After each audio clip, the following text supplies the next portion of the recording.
के joint general secretary हैं कृष्णा गोपाल साहब। जी हाँ, उन्होंने अपनी गवर्नमेंट से कहा है कि पाकिस्तान की मदद करनी चाहिए, पाकिस्तान को गंदम देनी चाहिए। और ये उसी आरएसएस के एक ऐसे आदमी ने जो कि वहां पे who matters there, who is a portfolio holder, उसने ये बोला कि इंडिया को ऑफर करना चाहिए। क्या हमें उनकी ऑफर को कबूल करना चाहिए, हमें उनसे मदद लेनी चाहिए? आपको भी पता है इंडिया एक ऐसा मुल्क है जिसको हम अपना जाती दुश्मन मानते हैं, क्या हमें उनसे मदद लेनी चाहिए?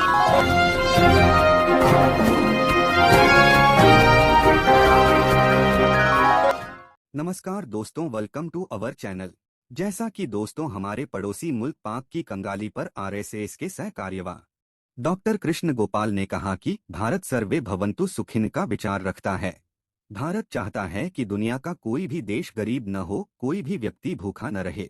हमारे पड़ोसी मुल्क पाकिस्तान की हालत बेहद दयनीय है, लेकिन फिर भी वो आक्रमण करने से बाज नहीं आता है। पाक अगर उदार मन से भारत से गेहूं मांगे तो भारत जरूर मदद करेगा, यह हमारी सनातन परंपरा है।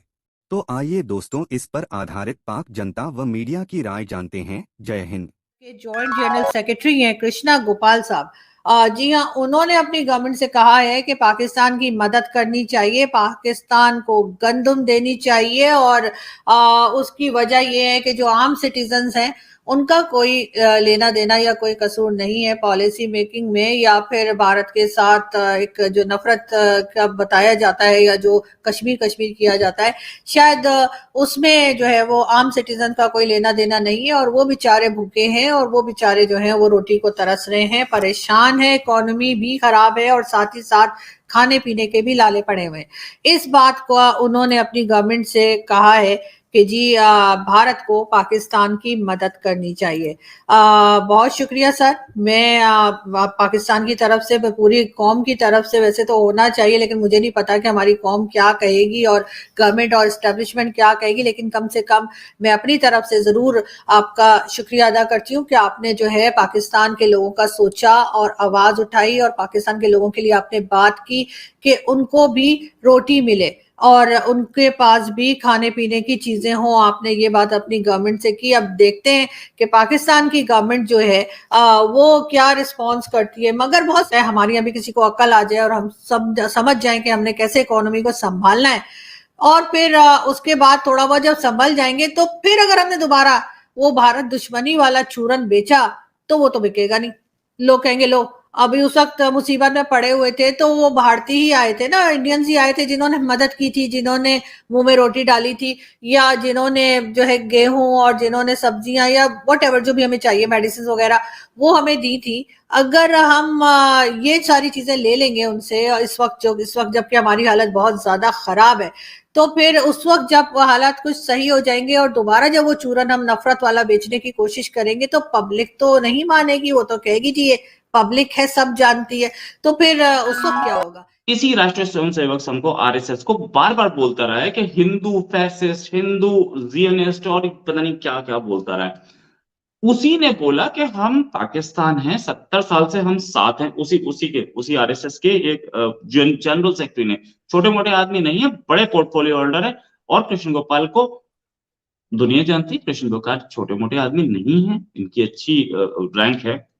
अब बात ये उसी आरएसएस के एक ऐसे आदमी ने जो कि वहां पे who matters there, who is a portfolio holder, उसने ये बोला कि इंडिया को ऑफर करना चाहिए 2 लाख टन। अब ये सोचने वाली बात है कि सॉरी 25 से 50 लाख टन ऑफर करने की बात की। अगर ये इतना गेहूं चला जाए, पाकिस्तान में गेहूं की प्रॉब्लम नहीं आनी चाहिए, पहली चीज। दूसरी चीज ये कि वी हैव बम्पर, हमारे पास है, हमारे पास अच्छा पैसा, हमारे पास गेहूं में प्रॉब्लम नहीं है। तीसरी चीज, उन्होंने ये बोला कि पाकिस्तान हमसे मांगे तो। अब एक चीज ये बतानी जरूरी है कि अगर आरएसएस पाकिस्तान को गेहूं देने के लिए तैयार है, गंजिम देने के लिए तैयार है, तो क्या पाकिस्तान लेगा? नहीं। यहां फिर से ईगो सामने आती है। आरएसएस यहां एक माइनॉरिटी विंग चलाती है।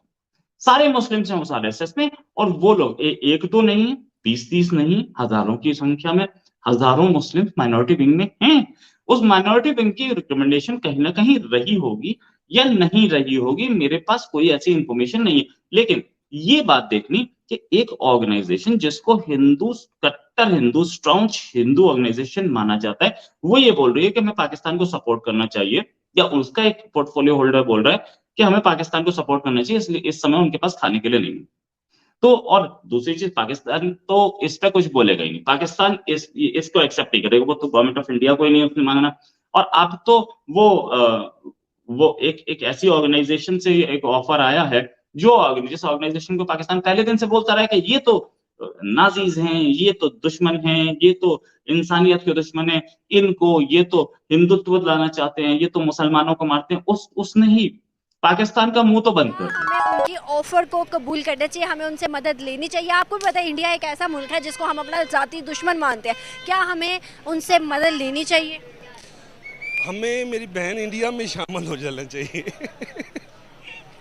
मुझे लगता है बहुत ज़्यादा अंदर से बड़े हो गए। हमारे हुक्मरान और जो ये इस्टेब्लिशमेंट हमारे साथ खेल खेल रही है 75 साल से, तो मुझे चाहिए, मैं जो समझता हूँ ना, हमें इंडिया का हिस्सा बन जाना चाहिए। मेहरबानी।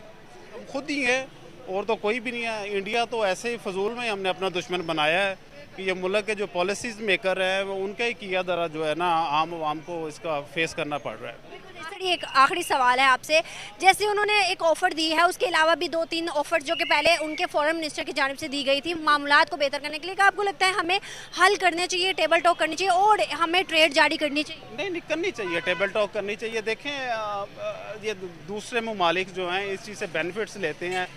यूरोप में जंग लगी हुई यूक्रेन के साथ, लेकिन वो रूस से जो है ना तकरीबन 50% के राउंड जो वो गैस जो है वो रूस रशिया से लेते हैं, वो स्टील ले रहे हैं।